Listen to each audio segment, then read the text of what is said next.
देखिए, आज की महती आवश्यकता शुद्ध पानी या यूं कहें पानी का संरक्षण हो गया है। आप बहुत तरह के लिटरेचर में, बहुत तरह के साहित्य के अलावा अलग अलग मीडिया में सुनते रहे होंगे कि अगर तीसरा विश्व युद्ध कहीं होगा और किसी चीज़ के लिए होगा तो वो शायद पानी होगा। लेकिन अगर हम प्रारंभिक से आज तक के इसके विकास को देखें, इवोल्यूशन को देखें, तो हम सोचेंगे, इस बात पे निर्णय पे पहुंचेंगे, निष्कर्ष पे पहुंचेंगे, क्या रिसोर्स में कोई कमी हो गई है? क्या कोई मूल मात्रा जो पानी का था, क्या उसमें कुछ मात्रात्मक कमी हो गई है, या एक महज ये मिसमैनेजमेंट का प्रभाव है जिस कारण से ये स्थिति हमको देखने को मिल रही है? अब थोड़ा सा हम इसके आवश्यकता को और विस्तार से बताते हैं। आप जानते हैं कि पानी अमूमन हर जगह वर्षा जितनी होती थी, कमोवेश उतनी ही वर्षा होती है, उसकी तीव्रता में अंतर आ गया है। तीव्रता में अंतर आने से हमारा आशय है कि पानी जो 120 दिन साल में हुआ करता था, अब आप घट के देखेंगे कि 70 दिन, 75 दिन या कहीं कहीं 60 दिन बारिश होने लगी है। तो इसका मतलब ये हुआ कि बारिश के दिनों में कमी हो गई है। अब वर्षा की मात्रा उतनी ही है, बारिश के दिनों में कमी हो गई है। इसका आशय हुआ कि पानी ज़्यादा पर इकाई समय में बरस रहा है। इसका मतलब कि पानी का मात्रा अगर एक साथ ज़मीन पर ज़्यादा आए तो निश्चित रूप से वो विध्वंसकारी हो जाता है, और उसी विध्वंसकारी स्वरूप का हम आज की तारीख में प्रबंधन अगर नहीं करेंगे तो ये हमारे लिए भयावह स्थिति पैदा करेगा। आप देखते सुनते आ रहे हैं कि तमाम जगहों पे कहीं बाढ़, और बाढ़ ही नहीं, इतनी बड़ी विभीषिका जलभराव को लेकर हो रहा है कि सामान्य स्थिति जो जीवन की थी, जीवनचर्या की थी, एक बड़े पॉपुलेशन का पानी के साथ इस तरह से सामना हो रहा है कि उनका जीवन दुभर हो गया है। अब इसकी आवश्यकता मैं अपने प्रबंधन से जोड़ रहा हूँ। देखिए, क्या है कि हमारे पास व्यापक क्षेत्र है जहाँ पर पानी बरसा और पानी ठहरा नहीं। एक दूसरा क्षेत्र जहाँ पर पानी बरसा और बरसने के बाद वहाँ पानी का जल भराव हो गया, वहाँ पानी काफ़ी लंबे समय तक इकट्ठा होकर रह गया। तो दोनों स्थितियों में तंगी आपको देखने को मिलेगी। एक जगह जीवन पानी के कमी के कारण और दूसरे पानी के अधिकता के कारण। तो दोनों स्थितियों का सामना हम कैसे करें, ये हमारे सामने यक्ष प्रश्न है, और इसी प्रश्न का उत्तर आज हम तलाशेंगे कि कैसे छोटे मोटे उपायों से हम इन प्रश्नों का उत्तर खोज सकते हैं। आइए आगे देखते हैं।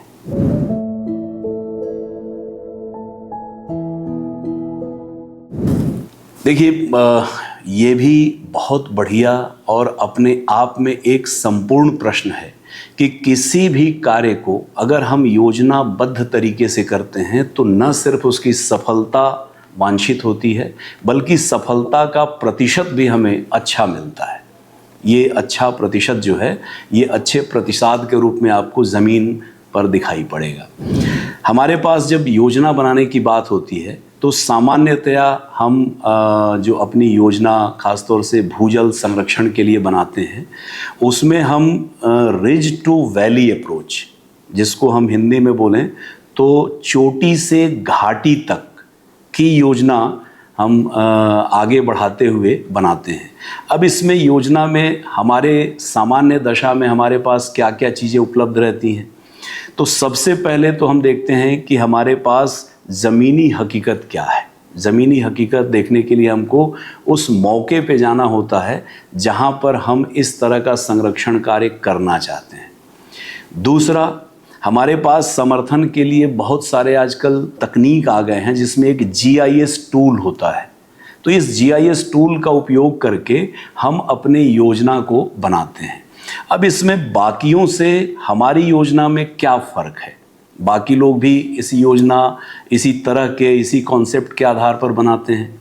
तो हमारी योजना और उनकी योजना में जो बुनियादी अंतर है उसका मैं उल्लेख करूंगा। अभी आप जो ये नक्शा देख रहे हैं, इस नक्शे में आप देखिएगा कि हमने पूरे क्षेत्र का कंटूर मैप बनाया हुआ है। अब तो आप बोलेंगे कि ये कंटूर मैप तो सामान्य चीज़ है, सभी जगह बना मिलता है, और सर्वे ऑफ इंडिया से लेके तमाम जितने विभाग हैं वो रखते हैं इस तरह की जानकारी।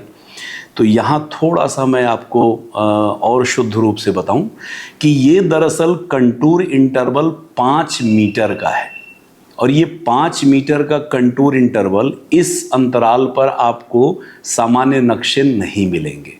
आपको जो सर्वे ऑफ इंडिया का मैप मिलता है उसमें 20 मीटर कंटूर अंतराल होता है, और इसमें कंटूर अंतराल जो हमारा नक्शा आप देख रहे हैं उसमें 5 मीटर कंटूर अंतराल है।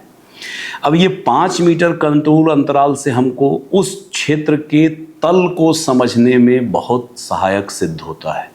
5 मीटर कंटूर अंतराल के बाद हमको वहाँ की तलहटी जो ज़मीन का सरफेस है उसको हमको समझने में, और उसके हिसाब से जो रचनाएं हम निर्मित करने वाले हैं उसके प्लेसमेंट के लिए, उसका स्थल निर्धारण के लिए हमको आसानी होती है। दूसरी और चीज़ें क्या देखते हैं, इसका उपयोग हम कैसे करेंगे, ये थोड़ा मैं आगे बताऊंगा। पर यहाँ पर एक दूसरी चीज़ जो और हमारे पास GIS के टूल्स हैं उसमें होता है क्लार्ट का मैप। क्लार्ट का मैप है, ये मान के चलिए 4-5 अलग अलग प्रकार के GIS लेयर्स होते हैं, उनको मिलाकर हम एक क्लार्ट मैप देखते हैं, और उसमें हमको मिल जाता है कि क्षेत्र में इरोजन किस तरह से है। इरोजन मीन्स भूक्षरण की जो स्थिति है वो कैसी है। साथ में हम देखते हैं कि किस तरह से पानी का वहाँ पर पर्कुलेशन हो सकता है, किस तरह की ज़मीन है, भूगर्भीय जो चट्टान हैं वो किस तरह के हैं।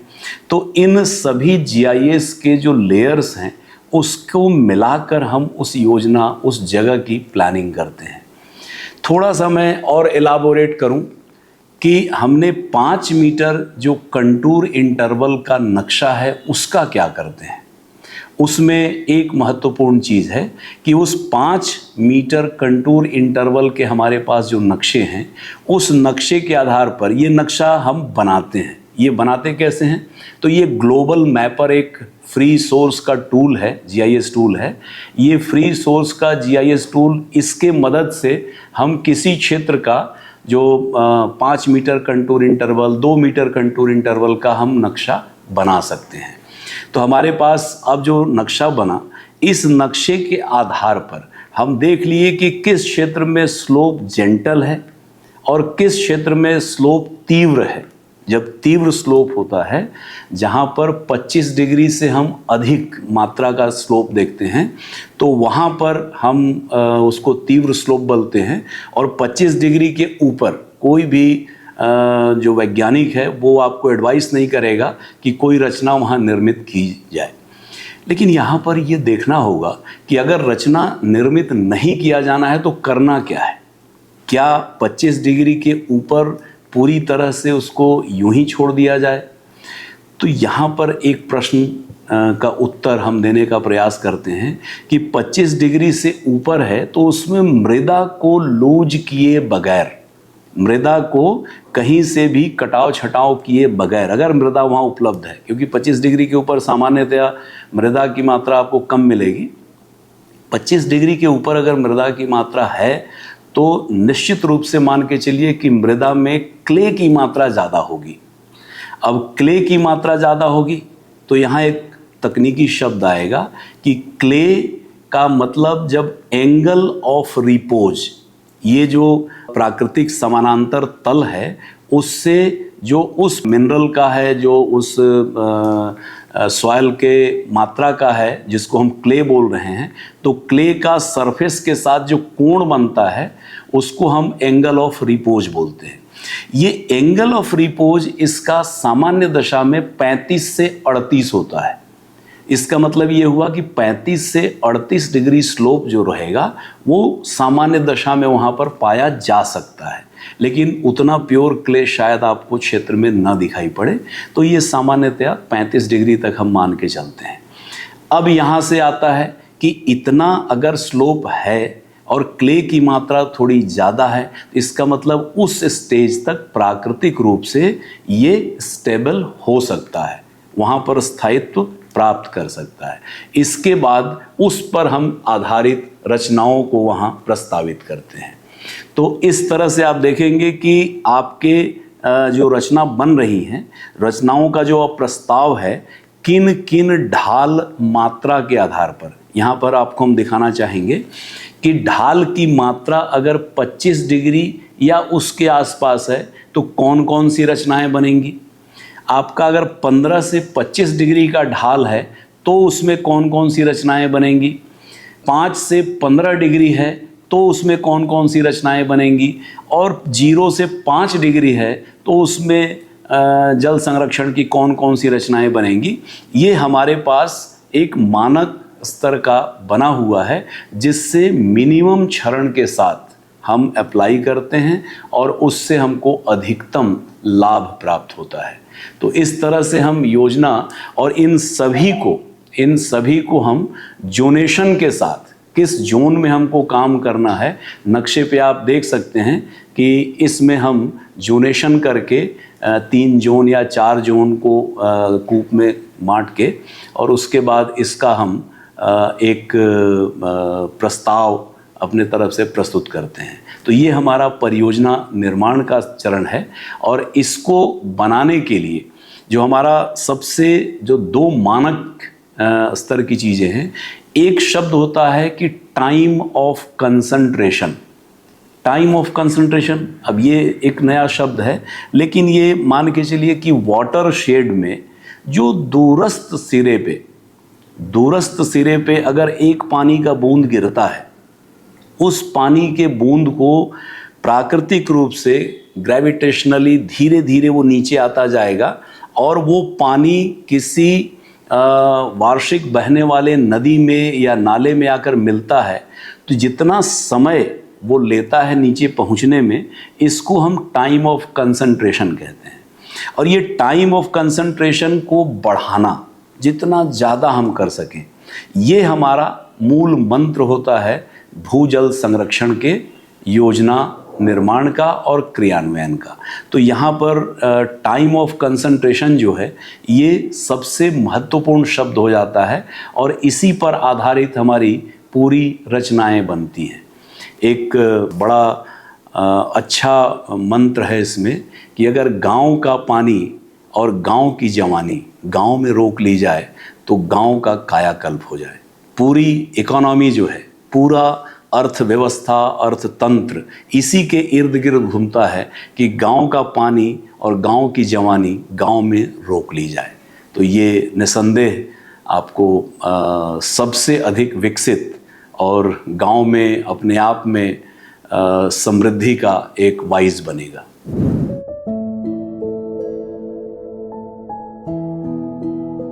देखिए, अभी तक हमने देखा है कि हमारे पास भूजल संरक्षण की पृष्ठभूमि क्या है। उसके बाद हमने देखा है कि हम किस तरह से योजना बनाते हैं। हालांकि इसको और विस्तार से बताया जा सकता है, बहुत विस्तारित किया जा सकता है इसको, लेकिन हमें चूँकि संक्षेप में और सारगर्भित रूप से सभी चीज़ों को समावेशित करते हुए बताना है, तो अब हम आते हैं कि क्रियान्वयन के लिए हमें क्या करना चाहिए। तो क्रियान्वयन के लिए हम लोग 3 चरण में अपना योजना प्रस्तुत कर रहे हैं। 3 चरण से आशय है कि आप क्षेत्र में जाने के पहले क्या करेंगे। क्षेत्र में जाने से पहले आशय है कि आप उस जगह पर पहुँचें जहाँ पर एक्चुअल भूजल संरक्षण का कार्य संपादित करना है। वहाँ पर पहुँचने के पहले क्या करना चाहिए। तो पहला काम है कि आपको उस क्षेत्र का एक KMZ फाइल बनाना पड़ेगा। और KMZ फाइल आजकल सबको मालूम है कि ये जो GIS आधारित एक हमारा फाइल होता है, जिसमें आप जब खोलेंगे तो गूगल के बैकग्राउंड में वो पूरा क्षेत्र, जिसमें 5 मीटर कंटूर अंतराल रहेगा, जिसमें क्षेत्र का तल आपको समझ में आ जाएगा, वो क्षेत्र का KMZ फाइल हम खोलते हैं। और क्षेत्र में जाने पर हो सकता है आपको नेट की कनेक्टिविटी ज़्यादा ना मिले, तो इसके पहले हम लोग 3, 4, 5 बार जूम इन जूम आउट अपने मोबाइल में कर लेते हैं। अब जूम इन जूम आउट करने का आशय क्या है?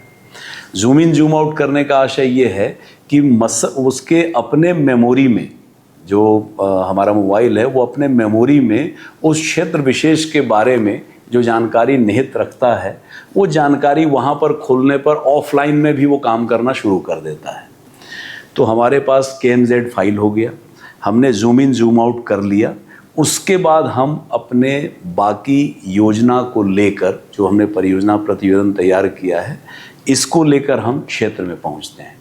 तो क्षेत्र में पहुंचते हैं तो हमें जिस रिज पे या जिस चोटी पे हमें पहुंचना है, उसका कंटूर मैप जो आप अभी ये चित्र में देख पा रहे हैं, उस चित्र में आप देखेंगे कि किस तरह से कंटूर का जो शीर्षस्थ स्थान है, उस स्थान पर आपका स्थान ब्लिंक कर रहा है, स्थान आपको शो कर रहा है कि इस जगह पर आप स्थित हैं। तो वहाँ पर पहुँचने के बाद मौके को आप चारों तरफ से देखते हैं। मौके को देखने के बाद आप अपनी लोकेशन की जब पुष्टि कर लेते हैं कि आप चोटी पर पहुँच चुके हैं, तो वहाँ पर आपका अगला चरण स्टार्ट होता है। अगला चरण क्या स्टार्ट होगा कि अगले चरण में आपको उस पूरे क्षेत्र के बारे में कि कौन सा स्ट्रक्चर कहाँ पर प्लेस करना है, कौन सी रचना कहाँ बनेगी, उसका एक चूने से मार्किंग हो जाता है। और उस मार्किंग करने के बाद आपको एक्चुअल लेआउट करना पड़ता है कि कौन रचना कितनी बड़ी बनेगी, कहाँ से कहाँ तक उसका विस्तार होगा। आप देखेंगे कि इसमें चोटी पर किए जाने वाले काम हमारे कौन कौन से होते हैं, किस तरह से पानी हमको वहाँ से बह के नहीं जाने देना है, उसका उपाय हम करते हैं। जहाँ से ढाल स्टार्ट होता है, ढाल जहाँ आरंभ हो, वहाँ से आप देखेंगे कि धीरे से रिल्स और गली बनती हैं। तो रिल्स और गली का बनना जहाँ से शुरू होता है, वहाँ पर दो चीज़ बड़े ध्यान से देखना चाहिए। पहली चीज़ ध्यान से ये देखना चाहिए कि हमारे पास किस तरह की मृदा वहाँ पर है। अगर क्ले की मात्रा ज़्यादा है, अर्थात आपके पास चट्टानें वहाँ बेसाल्ट या उस प्रकार की हैं जिससे आगे क्ले की उत्पत्ति हो, तो आप देखेंगे कि उस तरह के ज़मीन में क्षरण की मात्रा थोड़ी कम होगी। वहाँ पर गली या रिल्स बहुत धीमे बनती है। जहाँ पर सैंड की मात्रा या सिल्ट की मात्रा ज़्यादा हो, वहाँ पर कटाव या क्षरण थोड़ा तेज होता है। तो जहाँ पर इस तरह की चीज़ें आपको दिखाई पड़ें, ये मान के चलिए कि आपको वहाँ पर रिज एरिया ट्रीटमेंट में एक और चीज़ जोड़ना पड़ेगा, जिसको आप कहेंगे हेड एरिया ट्रीटमेंट। जहाँ पर गली या रिल की शुरुआत होती है, आप देखिए जो मैं अभी चित्र में दिखा रहा हूँ आपको, इसमें किस तरह से हम एक कर्व शेप में कई छोटी छोटी आकृति, अगर मान लीजिए रिल और गली या उसका हेड बहुत बड़े साइज़ का है तो हम 3 रिंग पे जाते हैं, और नहीं तो इसको 2 रिंग या 1 रिंग में हम उपचार करते हैं, ताकि सीधा सीधा पानी जो हमारे क्षेत्र से बह के आ रहा है वो उस नाले में जाकर काटते हुए उसकी मात्रा और धीरे धीरे बढ़ाए नहीं। तो यहाँ पर बहुत महत्वपूर्ण है कि हम हेड एरिया का ट्रीटमेंट करेंगे। हेड एरिया के ट्रीटमेंट के साथ एक और चीज़ जुड़ता है कि हम वहाँ पर छोटे छोटे परकोलेशन पिट्स देते हैं, जहाँ पर भी मुनासिब है। जैसे हमारे छत्तीसगढ़ की भाषा में हम बोलते हैं कि पानी दिखा देना। छोटा तालाब बनाते हैं, छोटा परकुलेशन टैंक बनाते हैं, तो वहाँ पर उसको बोलते हैं कि पानी दिखा दो। कहने का मतलब ये कि जहाँ भी कैचमेंट से पानी आने का रास्ता रहता है, उस पानी को हम उसको दिखा देते हैं ताकि उस पर्टिकुलर स्ट्रक्चर में, उस रचना में जाके वो भर सके। तो ये काम हम लोग इसमें छोटे छोटे रचनाओं में, भले वो 1 घन मीटर का हो, 1.25 घन मीटर, 2 घन मीटर का हो, लेकिन ये काम हम करते हैं। तो ये तस्वीर में आपको दिखाई पड़ रहा होगा कि बड़ा स्पष्ट है कि पानी दिखाए तो धीरे धीरे पानी आके उसमें भर गया। तो इससे कम से कम और ये तय हुआ कि नीचे पानी वहाँ से बह के नहीं जाएगा। तो दूसरी रचना क्या बन सकती है? तो दूसरी रचना वहाँ पर हम लोग देखते हैं कि WAT की मात्रा जितना हम ज़्यादा कर सकें रिजेज पे, ताकि WAT जो भी रहेगा, इसी के साथ हम एक जो लोकली मटेरियल अवेलेबल हैं उसके आधार पर, जैसे मान लीजिए अगर बोल्डर वहाँ पर है जिसकी संभावना ज़्यादा रहेगी, तो बोल्डर को आपस में चिनाई करके थोड़ा सा उसमें गारा मिला के हम उसको एक यू आकार का या इस तरह का, जिसको हम आप बोलेंगे कि एक कर्व देके उसको पानी रोकने लायक बना देते हैं। उसको भी आप एक डाइक बोल सकते हैं। जो डाइक हम वहाँ पर बना रहे हैं वो सरफेस के ऊपर रहेगा और इसमें पानी धीरे धीरे रुकेगा। तो ये तस्वीर में आपको दिख रहा होगा कि ऐसी रचनाएं अगर बनाते हैं तो ये बहुत प्रभावशाली है, क्योंकि ये रचनाएं मान के चलिए वहाँ से पानी नीचे जाने नहीं देंगी। जो भी पानी इकट्ठा होगा वो धीरे धीरे रिस के नीचे जाएगा या ज़मीन के अंदर परकोलेट करेगा। तो कुल मिला के आपके पास जो विकल्प हैं वो बड़े सीमित रहते हैं। ये छोटी रचनाएं बड़े कारगर, वहाँ से प्रभावी ढंग से आपके तमाम समस्याओं का निदान करती हैं जो पानी रोकने के लिए आवश्यक होती हैं। अब थोड़ा सा हम लोग आगे बढ़ते हैं क्रियान्वयन में। जैसे कि हमारे पास मान के चलिए जो ऊपरी स्लोप है, अगर स्लोप की मात्रा मान के चलिए 25 डिग्री या उससे कहीं ज़्यादा है, तो हमने पहले भी कहा है कि 25 डिग्री से ऊपर हम किसी भी प्रकार से मिट्टी को लूज करने का काम नहीं करेंगे।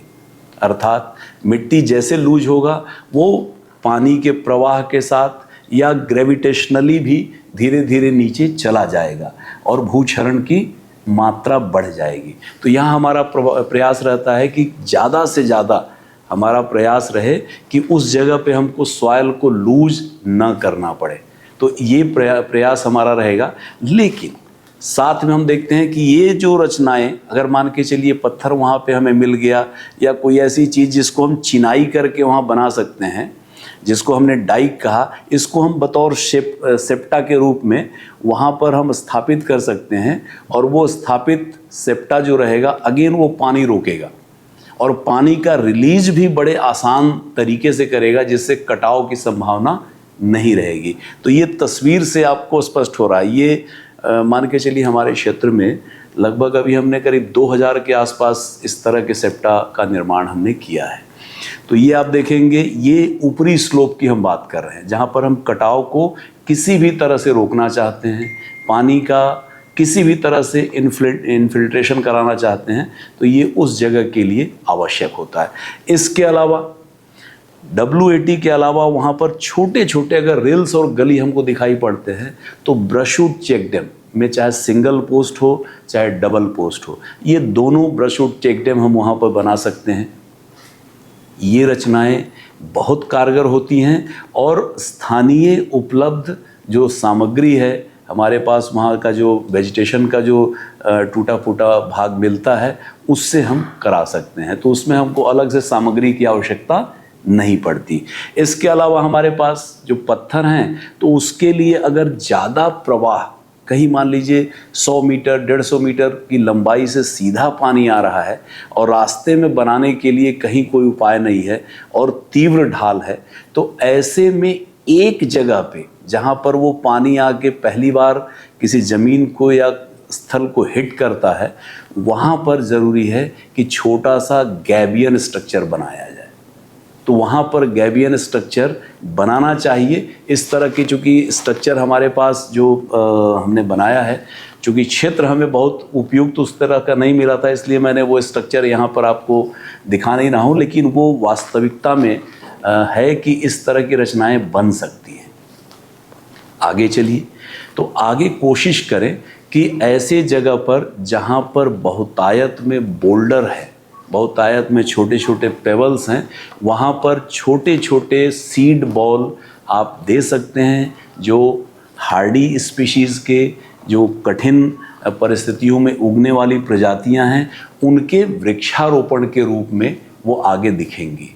इसमें क्या होता है कि इसमें जो सीड बॉल रहता है, वो सीड बॉल में कोई भी एक हार्डी प्रजाति का बीज हम डाल देते हैं और वो चूँकि एक 200 ग्राम 400 ग्राम 300 ग्राम का मिट्टी का बॉल भी साथ में है, तो वो धीरे से उस जगह पर रख दिया जाता है और ये गर्मी के दिनों में हम रखते हैं।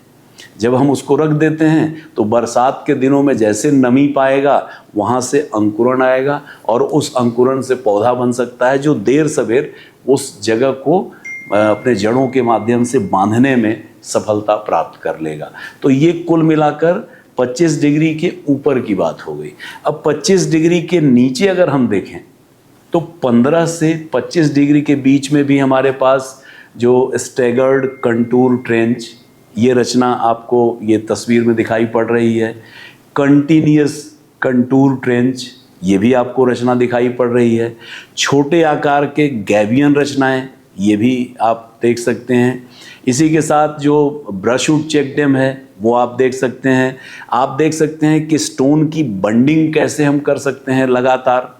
इसी के साथ आप देख सकते हैं कि जितना भी रिक्त स्थान मिले उसमें किसी न किसी तरह का रोपण कर दिया जाए तो ये क्षेत्र पूरी तरह से स्थायी हो जाता है और ये 15 से 25 डिग्री के बीच में करना चाहिए। इसके आगे चलिए, इसके आगे हमारे पास देख रहे हैं कि 5 से 15 डिग्री का अगर स्लोप हो तो उस तरह के उसमें हम लोग WAT को प्राथमिकता देते हैं, वाटर एब्जॉर्प्शन ट्रेंच। और वाटर एब्जॉर्प्शन ट्रेंच, उसमें आकार देख रहे हैं कि आप थोड़ा बड़ा होता है, इसमें पानी धारण करने की क्षमता ज़्यादा होती है। अब यहाँ पर मैं एक चीज़ का थोड़ा सा आपको बताना चाहूँगा कि इसका जब हम लेआउट करते हैं, क्रियान्वयन के साथ हम जब लेआउट कर रहे होते हैं तो लेआउट करने में जब हम स्टैगर्ड कंटूर ट्रेंच बनाएं, जब हम कंटिन्यूअस कंटूर ट्रेंच बनाएं, जब हम वाटर एब्जॉर्प्शन ट्रेंच बनाएं तो उस समय बड़े सावधानी के साथ हमको ए फ्रेम इस्तेमाल करके, ए फ्रेम का उपयोग करके कंटूर लेआउट करना चाहिए, कंटूर लाइंस पहले बनाना चाहिए।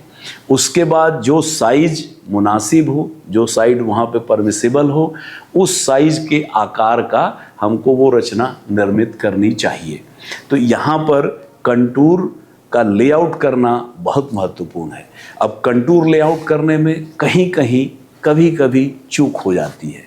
ये चूक आपको दिखेगा कि आपको पानी जो समतल होना चाहिए वो एक किनारे से एक रचना के माध्यम में आप निकलता हुआ देखेंगे। इसका मतलब ये हुआ कि कंटूर से हम थोड़ा भटक गए हैं। अब कंटूर से भटकने से नुकसान क्या होगा? नुकसान ये होगा कि कंटूर लाइन से जहाँ भटके तो पानी उसको किनारे को काटता हुआ छोटे रिल्स, छोटे नाली के रूप में आपको वहाँ से पानी निकलता हुआ दिखेगा और देर सवेर वो छोटे छोटे रिल्स और गली में परिवर्तित हो जाएगा। तो हमारा उद्देश्य जो है वो कहीं ना कहीं इससे प्रभावित होगा। इसलिए हमारा प्रयास रहे कि हम कंटूर लाइन को बड़ी सावधानी के साथ विशेषज्ञों की उपस्थिति में या विशेषज्ञों की देखरेख में ही हम इस काम को अंजाम दें। और इसके बाद एक और फ़ायदा बता दूं कि हमारे पास अगर ए फ्रेम है तो ए फ्रेम से हम ढाल की मात्रा भी ज्ञात कर सकते हैं। हमको एबनी लेवल या अल्टीमीटर या दूसरे उपकरण वहाँ पास में रखने की ज़रूरत नहीं है। ए फ्रेम की मात्रा से कितने डिग्री का स्लोप है ये हम ज्ञात कर सकते हैं। तो ये स्लोप का ज्ञात करने से हमको पता चल जाएगा कि किस तरह की रचनाएं उस ढाल की मात्रा में उपयुक्त रहेंगी और उनको वहाँ पर लगाना चाहिए या बनाना चाहिए। तो इस तरह का हमारे पास ये जो 5 से 15 डिग्री का स्लोप है वहाँ पर हम ये काम अंजाम देते हैं। इसके आगे चलते हैं। अगर स्लोप मान लीजिए नीचे की हम तलहटी में आ गए हैं जिसको आप घाटी कहते हैं, अगर 0 से 5 के आसपास है तो वहाँ पर रचनाओं की और बहुतायत हो जाती है। चूँकि समतल है, पानी रोकने का प्रयास है, तो वहाँ पर जाहिर है कि मिट्टी गहरी होगी, वहाँ पर जाहिर है कि हमारे पास प्लांटेशन के लिए उपयुक्त जगह होगा और परकुलेट कराने के लिए भी काफ़ी अच्छे स्थान मिल सकते हैं। तो वहाँ पर हमारा प्रयास है कि हम डाइक भी बनाएं, 30-40 मॉडल के माध्यम से भी हम काम कर सकते हैं। हम चेक डैम और स्टॉप डैम भी बना सकते हैं। हमारे पास छोटे छोटे पौंड बनाने के लिए भी वहाँ पर गुंजाइश है। हम वहाँ पर जो अर्दन गली प्लग होता है वो भी कर सकते हैं। थोड़े बड़े मात्रा में, बड़े साइज़ के ये सारी रचनाओं का निर्माण हम नीचे 5 से 0 डिग्री तक के स्लोप में कर सकते हैं। और इस प्रकार की रचनाएं जो आप अभी तस्वीरों में देख पा रहे हैं, ये सभी रचनाएं क्षेत्र में, एक ही क्षेत्र में निर्मित हों आवश्यक नहीं है। जहाँ पर जैसा मुनासिब हो, जैसे राशि की उपलब्धता हो, वो काम करना चाहिए। लेकिन प्राथमिकता क्रम रहे कि हम ऊपर से आरंभ करें, चोटी से आरंभ करें और धीरे धीरे क्रम से हम नीचे आएँ। हमारा प्रयास कम से कम रहना चाहिए कि 0 से 5 में हम उपचार करें। ज़्यादा से ज़्यादा प्रयास हम करें कि हम 5 से और 25 डिग्री के बीच उपचार करें और रिजेज पे उपचार करें। तो इस प्रकार हमको मैक्सिमम, अधिकतम सफलता प्राप्त होगी। और हम चाहेंगे कि इस तरह के क्रियान्वयन के पश्चात जो आगे के चरण में आप देखेंगे कि किस तरह, किस इंडिकेटर को हम लेकर समझें कि हमारे पास ये जो काम किया गया है वो मानक स्तर का है, और मानक स्तर के होने के किस तरह से पहचान हम अपने स्तर पे कर सकते हैं और इसको दूसरे कर्मचारियों को प्रशिक्षित किया जा सकता है, ये आप देख पाएंगे।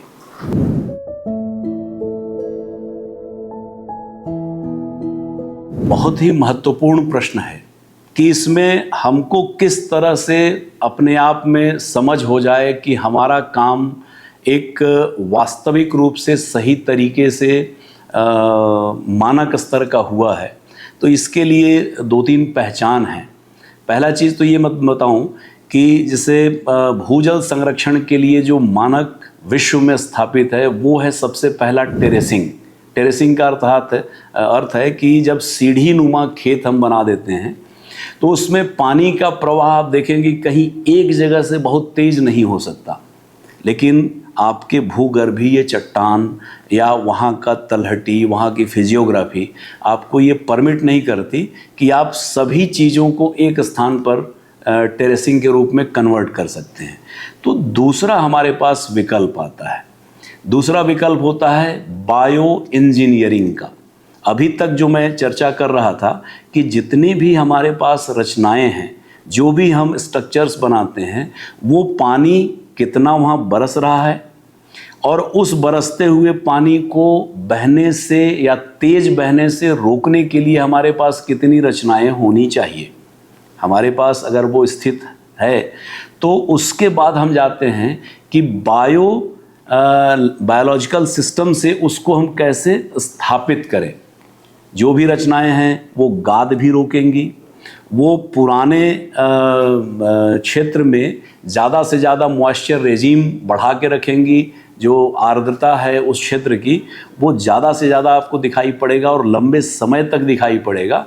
तो इसके लिए ज़रूरी है कि आप अब उसको, उस पोटेंशियल को वहीं रोक के रखें। तो उसके लिए ज़रूरी है कि आप ज़्यादा से ज़्यादा उसमें शुरू में सॉइल बाइंडर के रूप में जो विभिन्न प्रकार के घास होते हैं या जो आपके स्थानीय प्रजातियां हैं, झाड़ियां हैं, उनके बीज का लगाना।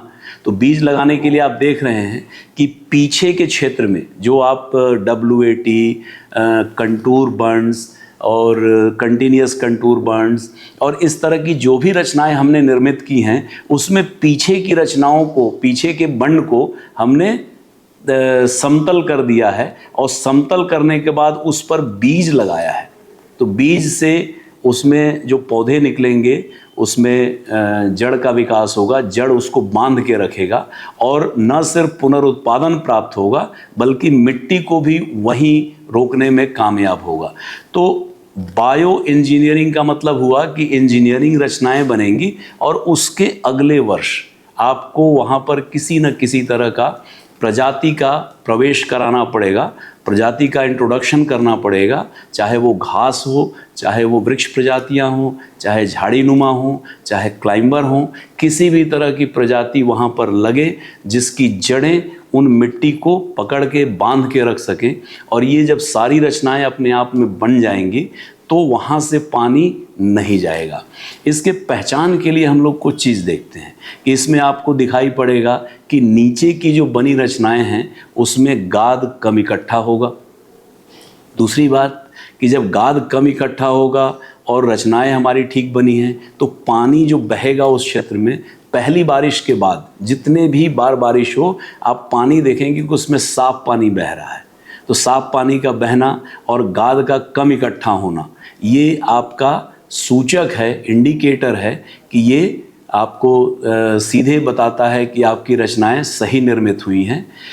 तीसरा जो महत्वपूर्ण चीज़ है कि उस क्षेत्र में मान के चलिए कि जनवरी, फरवरी, मार्च महीने में भी घास गीले अर्थात हरे रंग के आपको दिखाई पड़ सकते हैं। तो ये आप ऑब्जर्वेशन जब क्षेत्र में लेते हैं तब आपको पता चलता है कि ज़्यादा से ज़्यादा समय तक मॉइस्चर वहाँ पर आपको दिखाई पड़ेगा। तो इस तरह से अगर हम इसको और विस्तार से कर सकते हैं, विस्तार से चर्चा हो सकती है कि एक एक क्षेत्र का किस किस तरह से करना चाहिए, क्योंकि क्षेत्र विशेष के हिसाब से कुछ कुछ उपचार में भिन्नता आती है। इन सभी चीज़ों को देखकर हमको पूरी तरह से जब हम क्रियान्वयन कर दिए तो उसके बाद अगर क्षेत्र में ये परिणाम हमको प्राप्त होते हैं तभी हम मानेंगे कि उस क्षेत्र में भूजल संरक्षण का काम हमने सही तरीके से किया है। इसमें जो समानांतर तल आ जाते हैं लगभग, तो उसमें हम लोग 30-40 का भी मॉडल बनाते हैं। नीचे कुछ बड़ी रचनाएं बनाते हैं ताकि जो भी पानी नीचे धीरे धीरे जाने की भी कोशिश कर रहा है वो उस क्षेत्र में परकोलेट होके ज़मीन के नीचे जाए और ज़्यादा से ज़्यादा पानी ज़मीन के नीचे सोख लेना चाहिए।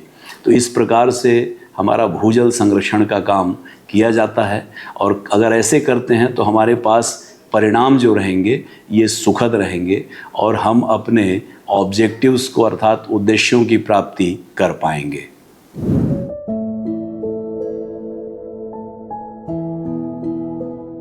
देखिए, सबसे महत्वपूर्ण चीज़ है कि इकोसिस्टम में पानी के बिना कोई भी क्रिया संभव नहीं है। पानी इतना महत्वपूर्ण क्यों? तो पानी सबसे महत्वपूर्ण है कि बीज के अंकुरण से लेकर बीज के अंकुरण से पौधे के बनने तक की पूरी प्रक्रिया में पानी जितना लंबे समय तक उसको उपलब्ध रहेगा उतना ज़्यादा फायदा वहाँ के सस्य को, वहाँ के क्रॉप को होगा। और इसके लिए आवश्यक है कि आप ज़्यादा से ज़्यादा पानी का हाइड्रोलॉजी को मेंटेन करके, हाइड्रोलॉजी को रिस्टोर करके उस क्षेत्र में रखें। दूसरा महत्वपूर्ण बात, आपको मालूम है कि पानी जाके ज़मीन में सॉइल सॉल्यूशन बनाता है।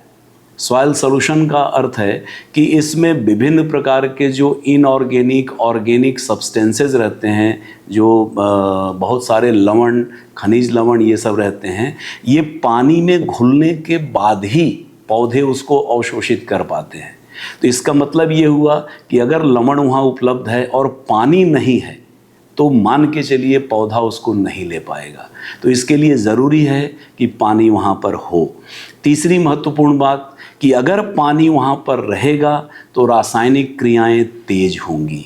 चौथी बात कि अगर पानी वहाँ पर है तो ज़मीन के नीचे बैक्टीरिया, विभिन्न प्रकार के फंगस, विभिन्न प्रकार के दूसरे जो सूक्ष्म जीव हैं जो विभिन्न प्रकार से इकोसिस्टम में अपनी भूमिका अदा करते हैं, ये सभी वहाँ पर ज़्यादा से ज़्यादा बढ़ेंगे और क्षेत्र को इकोलॉजिकल प्रोसेस के माध्यम से रिस्टोर कर पाएंगे। तो आज की जो आवश्यकता है कि क्षेत्र को इकोसिस्टम के हिसाब से कैसे हम रिस्टोर करें, तो वो उसका ये प्रारंभिक चरण है कि उसमें सबसे महत्वपूर्ण अंग पानी का प्रबंधन हम सबसे पहले करें और इसके बाद हम दूसरे चरणों में प्रवेश करेंगे। धन्यवाद।